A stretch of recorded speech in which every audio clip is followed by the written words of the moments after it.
Who were the first civilizations to set foot on our planet?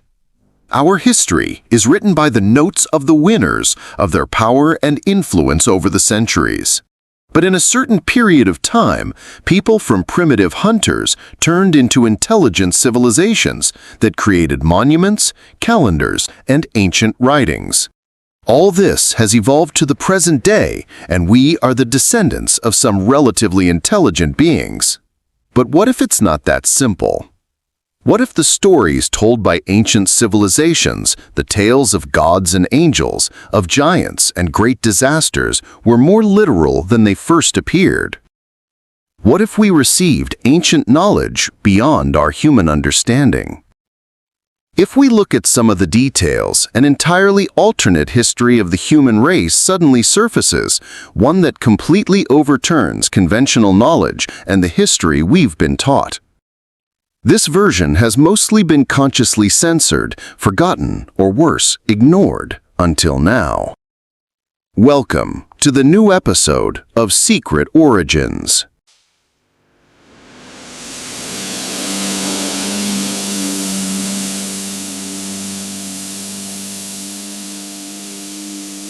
In the beginning of 1946, in the area currently known as the West Bank, a group of between teenagers tends their sheep and goats near the ancient settlement of Qumran. To pass the time, they tossed around the stones they find true across the uneven desert terrain. When one of these stones is thrown into the dark side of a cave, the teenagers are shocked because they hear a loud, shattering noise echoing inside.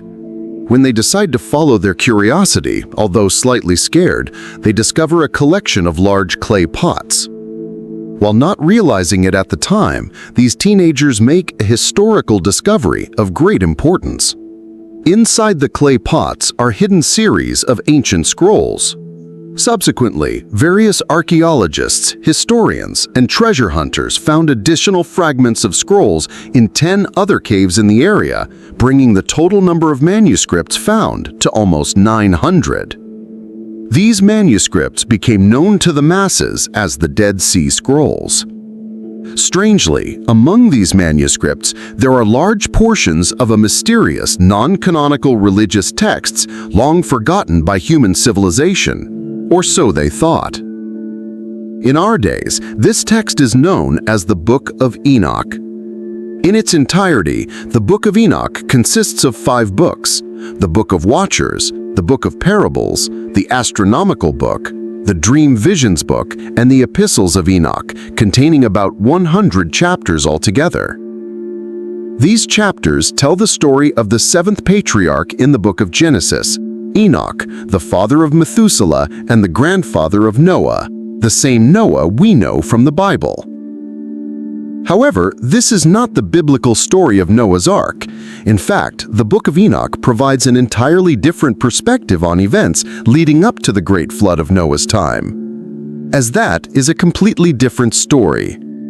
It tells of the Watchers, explained in biblical terms as fallen angels sent to earth to watch over humans at some unspecified and ancient point in time. According to one of the earliest legends related to Enoch, he's the founder of the knowledge of astronomy, and he's responsible for the compilation of the solar calendar. The Bene Elohim, or the sons of God, or gods, number several hundreds. They are said to descend on earth at Mount Harmon. It was a sacred place for both the Canaanites and the Jews who invaded their lands in later times. Sanctuaries of the gods Baal, Zeus, Helios, Pan, and the goddess Astarte were built on its slopes. And the term watcher is used to describe one who watches those who watch, those who were awake, or those who were not asleep. These names reflect the unique relationship between the Watchers and the human race since ancient times. Over time, however, they abandoned their role as observers and began to have sexual contact with some of the humans, mostly women, and began to create what we know now as hybrids or crossbreds. The Book of Enoch tells of the Nephilim, the children born through this very crossbreeding between the Watchers and the humans. The Nephilim are described as giants and savages who threatened and plundered mankind, or, to put it in other words, supernatural, man-eating giants angered by what the Watchers had done. Those described in the book as mighty gods sent the Watchers to an underground prison deep within the bowels of earth. Enoch became the mediator between the gods and the imprisoned Watchers. This further provokes the wrath of Yahweh, and, according to the Bible, the consequence of this mingling between the fallen and the mortals leads to the creation of half-angelic, half-human offspring. The book describes Enoch's journeys between heaven and earth in his role as mediator, how he flies with angels and sees the rivers and the mountains and the very ends of the earth from above. Despite Enoch's intervention, the gods decide that because of what the planet has become, it and all its inhabitants must be punished. Of course, the punishment is a great flood. The flood destroys the Nephilim and leaves the Watchers in their prison. Before that, however, Enoch has been taken to heaven in a chariot of fire. This is not the only place in the biblical canon in which the Nephilim appear. The Israelites visited a land inhabited by Nephilim who were so large that they made the Israelites look like locusts. Of course, many things in the Bible were seen in modern times as allegorical, and this is more of a philosophical myth than a historical record. But there is archaeological evidence for one particular great flood in Earth's history, which is mentioned in countless religions and cultural traditions around the world. But did these creatures like the Nephilim really exist? Many people say that it is just fiction and there is no evidence, but what if there is, in fact? There are numerous stories about giants in human history. The well-known traveler and explorer Marco Polo once wrote of a race of giants in Zanzibar who were so strong that they could carry as much as 4 ordinary men, while the people of modern Tangier, Morocco, once claimed that the founder of their city was a giant named Antaeus.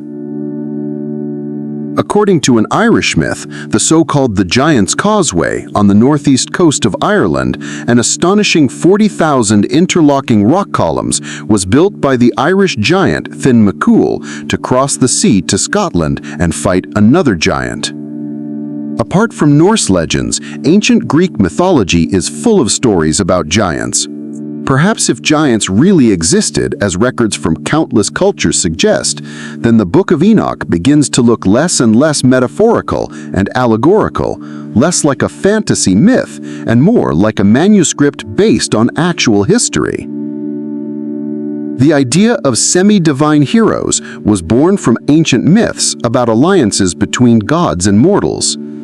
The poet and writer Pindan described the heroes of the past as a race between gods and men. Additional references allude to experiments that led to the creation of monsters by crossing animals of different and unrelated species. In modern philosophical occultism, there are legends of lost Atlantis, where it is claimed that its scientists bred half-human, half-animal slave race.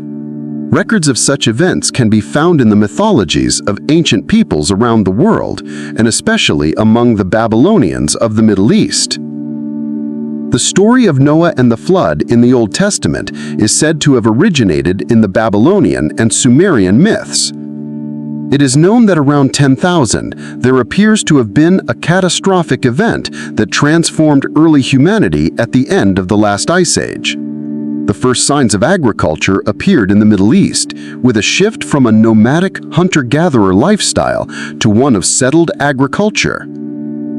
It is interesting to know that for centuries, the Book of Enoch has been an important part of Christian and Jewish religious traditions. Many of these religious sects accepted the book as scripture.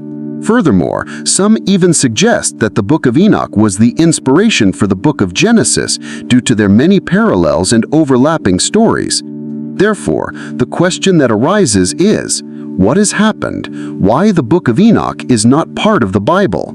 And why does this question sound so unimportant nowadays? To attempt to answer this question, we will go back to the early centuries after the physical death of Christ. Far from the 39 canons of the Old Testament and the 27 New Testament books that we today know as the Bible, Originally, there were many Gospels and religious texts that made up the broad spectrum of the Christian tradition. As the Christians started spreading after the death of Jesus, the growing Christian church gradually began to choose which texts would be read and followed, which texts would be considered divinely inspired. The church needed unity, and to create it, the establishment of an official canon was required. In Dan Brown's book, The Da Vinci Code, it is explained how the Emperor Constantine came to standardize the church's doctrines. The Council of Nicaea was an issuance of the New Testament Bible and the first attempt at official Bible compilation. Most of the currently known Apocrypha were found after the Council of Nicaea. In the priest's 400s, another synod was held in Carthage, and the main goal was to... This canonization is remembered as something rather nefarious that happened at the First Council of Nicaea in the 4th century. According to the book, it was there that Emperor Constantine and the other high-ranking church authorities, led by their own secrets and desires, shaped official Christian canon. Unfortunately, this is not historically accurate. The Council of Nicaea did not send the official Christian canon, but let's not blame Dan Brown. The famous philosopher Voltaire also made a similar claim in the 18th century. Although the story is not factually accurate, it is accurate in a sense. Why the high-ranking members of the church are certainly there, choosing what is included in the official biblical canon. They argue amongst themselves, portray their opponents as heretics, and almost certainly seek to expand their own power. However, all this did not happen into one particular council, but rather it was a long process that continued between the 1st and the 4th century. When the process was completed and the Bible was officially compiled, the Book of Enoch was not included. But could something as meaningful and powerful as the Book of Enoch have been left out? Didn't they know about it? In the search for answers, one can examine other Gospels that were also censored from the final version. For example, the Gospel of Peter, a fragment of which was found in Egypt in 1886, which tells the long-missing story of the reborn Jesus leaving his tomb and includes 2 giant angels and a floating cross that says, "And they heard a voice from heaven, saying, 'You have preached to those who sleep,' and an answer was heard from the cross, 'Yes.'" Or consider the Gospel of Mary, that notorious script in which Mary Magdalene is listed not only as one of Jesus' disciples, but as his beloved, perhaps even his wife. In this Gospel, Peter asked why he and the other disciples should listen to Mary, a woman, to which Matthew replies, "If the Savior has made her worthy, who are you indeed to reject her? Certainly the Savior knows her well. That's why he loved her more than us." Although censored, even forgotten by many, the Book of Enoch never truly disappeared. There is something deeper behind it and its incredible stories, something that goes beyond the familiar and ordinary, regardless of whether it is a part of the Christian canon or not. The ancient Greeks believed that Enoch and the god of wisdom Hermes were the same person. But who was he? In Legends of the Jewels of Antiquity, Enoch is king over man, who reigned exactly 243 years. He overflowed with wisdom, and the whole world consulted him. According to the ancient Egyptians, Enoch was the builder of the Great Pyramid, writes the geographer and historian Taghi ad-Din Ahmad in his work Hittat. He notes that Enoch was known among the peoples under 4 different names: Sorid, Hermes, Idris, and Enoch. For the Arabs, Idris means sage or forefather, and for Jewish as well as Christian theology, Enoch is the 7th of the 10 forefathers, one of the patriarchs before the flood. In the Old Testament, in the book of Genesis, Enoch is mentioned with as many as 5 sentences. There we also read, "And Enoch walked after God and disappeared because God took him." Just like that, he suddenly disappears. In Hebrew, the name Enoch means initiated, enlightened, knower, and this initiate does just that.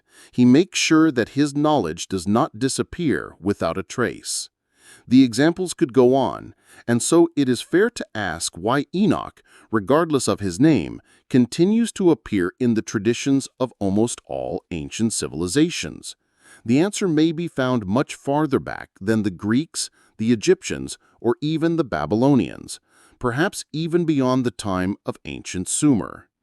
According to Sumerian texts, the earth was visited by a group of supernatural beings sometime in the distant past. These visitors are described in Sumerian tradition in a way that is eerily similar to the descriptions of the Watchers in the Book of Enoch. Instead of Watchers, however, the Sumerians call these beings Anunnaki, which literally means those who came from heavens. They were perceived as gods to the Sumerians, and according to modern thinkers such as Zechariah Sitchin and Aaron Fondant, they are an ancient race of extraterrestrial beings who came to Earth. Interestingly, the Sumerian text tells stories of the Anunnaki, who, like the Watchers, began to interbreed with human beings. In this process, a hybrid race with entirely new species, known as the Nephilim, was created. Like the gods of the Book of Enoch, the Anunnaki were angered by the state of the earth and caused a great flood. Same story, told in a slightly different way. As you well remember and know it, it is not the form that matters, but the content. Perhaps, maybe, this is the only way we can read the true quotes of our reality. Could it be that the Book of Enoch, as well as other related traditions, are simply retelling the older Sumerian story of the Anunnaki?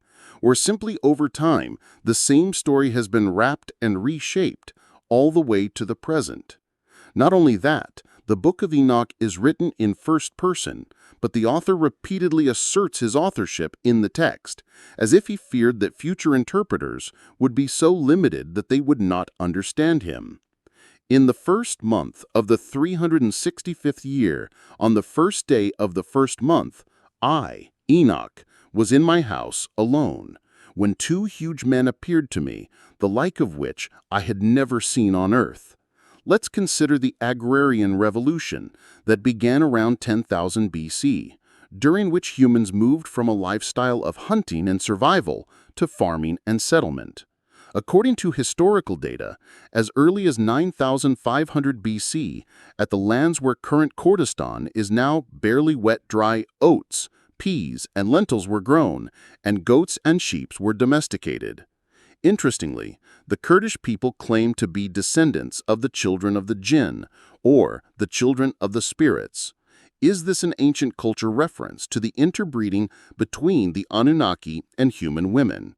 The ancient Near East is also known as the cradle of civilization, and the earliest city-states were found in the Mesopotamian region. The region's early indigenous inhabitants, the Sumerians and the Akkadians, developed the first written language, studied astronomy, and created libraries. The Babylonians and the Assyrians followed them. In the mythologies of all of these races, there are stories of how the gods came down to earth and taught them their arts and knowledge. In another passage from the Book of Enoch, Enoch testifies to the mysteries of lightning and mysteries of thunder. Some suggest that this chapter is intended to illuminate the mysteries of energy and electricity.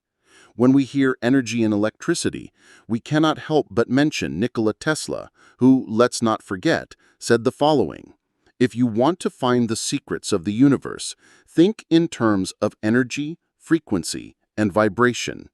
It may sound ridiculous or hard to believe that such mind-blowing stories as those of the Watchers, the Anunnaki, and the Nephilim giants have been forgotten. The Sumerians ignored or even deleted deliberately from the pantheon of ancient civilizations. The Book of Enoch, along with the Gospel of Mary and Thomas, also censored from the biblical canon. However, given the way these stories fundamentally change our understanding of human history, by presenting a new or well-forgotten old perspective on who we really are, their exclusion is perhaps no surprise at all. But these stories have not been completely erased. If we look at one of the most famous stories known to mankind, the one about Adam, Eve, and the Garden of Eden, if we read the text, not literally nor philosophically, but as an allegory, metaphorically, God creates Adam to watch over the earth, just as the gods and the Watchers do in the Book of Enoch. From Adam's rib, God created Eve. Adam and Eve reproduced, representing the crossbreeding between the Watchers and human women. Adam and Eve were said to be able to eat anything they wanted in the Garden of Eden, except kept for the fruit from the tree of knowledge. Of course, they tried the forbidden fruit from the tree of knowledge of good and evil in the Garden of Heaven, and they are said to become aware of each other. Their first realization is that their physical cloaks of flesh are bare. They rush to cover their genitals because they have realized the so-called serpent power or kundalini, which can be educated through intercourse and non-reproductive sexual acts. They tasted from the tree of life, which initiates the cycle of birth, life, death, and rebirth, and of the human souls incarnating into physical form. By reading the story of Adam and Eve in this way, it is easy to see the parallels between the story itself, the Book of Enoch, and other ancient writings. And maybe that was exactly the goal. Perhaps those who wrote the story of Adam and Eve were simply retelling the stories in the Book of Enoch in their own way, retelling the Sumerian story of the Anunnaki, like so many other religions and cultures, inserting this important part of human history allegorically into their own religious canon so that these ancient records may continue to exist through time, and though in a different form, be reminded of us so that we may one day remember our own history, not by the human way, but by the cosmic. Human history. Is it what we know from officially approved history books, or is it something deeper, something more incredible, something forgotten?